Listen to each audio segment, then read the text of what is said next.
खबरों में बढ़ते आगे, बड़ी खबर आपको बता दें, भोपाल में 30 शूटर्स के आर्म्स लाइसेंस रद्द कर दिए गए हैं। 80 शूटर्स के रिकॉर्ड्स को खंगालने के बाद यह एक्शन लिया गया है। मछली परिवार के शाहिद अहमद का भी लाइसेंस रद्द कर दिया गया है। तो शूटर्स के आर्म्स लाइसेंस रद्द किए गए हैं 30 शूटर्स के।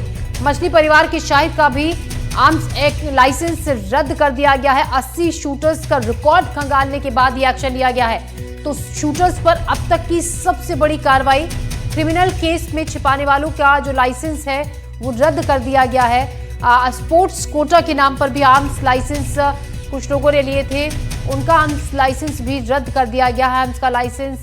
आर्म्स का इस्तेमाल किसी शूटिंग प्रतियोगिता में नहीं, बल्कि शस्त्र उपयोग पत्र पर लाइसेंस सत्यापन नहीं हुआ। शूटर्स के पास मानकों के मुताबिक स्पोर्ट्स आर्म्स नहीं थे। 4 शूटर्स के आपराधिक रिकॉर्ड भी मिले हैं। तो आर्म्स लाइसेंस है उनको रद्द किया गया है। स्पोर्ट्स कोटा के नाम पर कुछ आर्म्स लाइसेंस लिए गए थे, वो भी कैंसिल कर दिए गए हैं। 80 शूटर्स का पहले रिकॉर्ड खंगाला गया, जिसमें 30 पर एक्शन लिया गया है।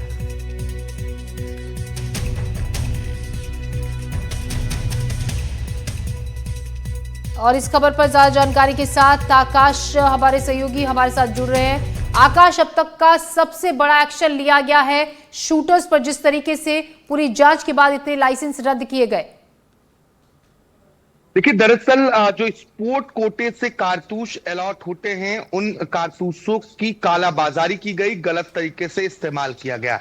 जब इसकी खबर भोपाल कलेक्टर तक पहुंची तो इसके बाद जांच के निर्देश दिए गए, जिसके बाद भोपाल के कुल 80 शूटर्स का रिकॉर्ड खंगाला गया, उनसे कारतूसों का हिसाब मांगा गया और पूरी जांच पड़ताल के बाद 30 ऐसे शूटर्स चिन्हित किए गए जिनके पास खाली कारतूस या कारतूसों का इस्तेमाल कहां किया इसकी कोई जानकारी नहीं थी, इसकी पर्याप्त जानकारी नहीं दी गई, जिससे आशंका ये भी लगाई गई कि इन्होंने कारतूसों की कालाबाजारी की और आपराधिक गतिविधियों में इसका इस्तेमाल हो सकता है।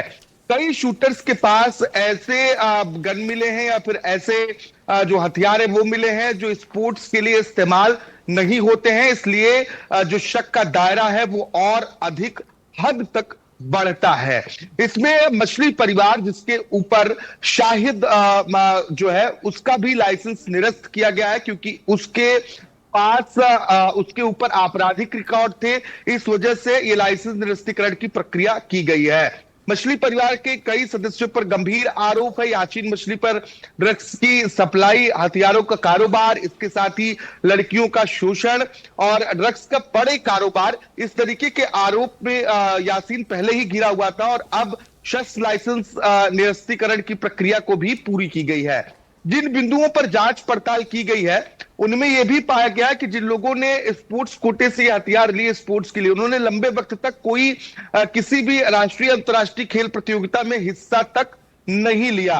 और सबसे बड़ी बात, जिन कारतूसों का इस्तेमाल हुआ उनका जो खाली कारतूस हैं उनका हिसाब दे पाने में ये लोग सक्षम नहीं रहे, इस वजह से इस पूरी कार्रवाई को अंजाम दिया गया। इसके साथ ही जो शस्त्र था इसका उपयोग खेल के लिए भी नहीं किया गया। अगर खेल के लिए नहीं किया गया तो इसका इस्तेमाल कहां किया गया, क्योंकि 30 लाख के आसपास जो कारतूस है उसका कोटा हर साल भोपाल के लिए आवंटित है। ऐसे में इस तरीके से स्पोर्ट कोटे का इस्तेमाल करके अगर कारतूस और जो अन्य स्पोर्ट्स की शूटर्स के लिए इस्तेमाल की जाने वाली आवश्यक सामग्रियां हैं उन्हें आपराधिक गतिविधियों में इस्तेमाल किया जाएगा तो निश्चित तौर पर इस पर सवाल बनते हैं, क्योंकि कई काबिल योग्य लोग हैं जो शूटिंग प्रतियोगिता में हिस्सा लेते हैं, यानी कि आप उनका हक मारने के साथ साथ ही बड़े पैमाने पर इसका दुरुपयोग भी कर रहे हैं, इससे आपराधिक गतिविधियां बढ़ती हैं।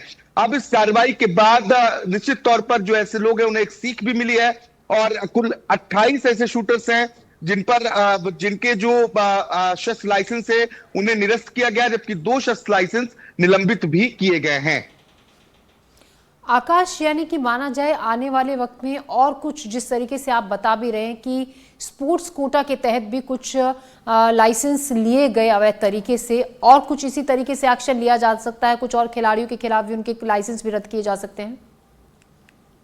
देखिए, सभी लाइसेंस स्पोर्ट्स के लिए ही थे और स्पोर्ट्स में इस्तेमाल होने वाले जो कारतूस और गन हैं उनका इस्तेमाल स्पोर्ट्स में किया ही नहीं गया। जिस बात का आप जिक्र कर रही हैं, निश्चित तौर पर अगर इसमें आगे जांच और बढ़ती है और अगर कई और अन्य लोग इसमें लिप्त पाए जाते हैं तो निश्चित तौर पर उन पर कार्रवाई हो सकती है।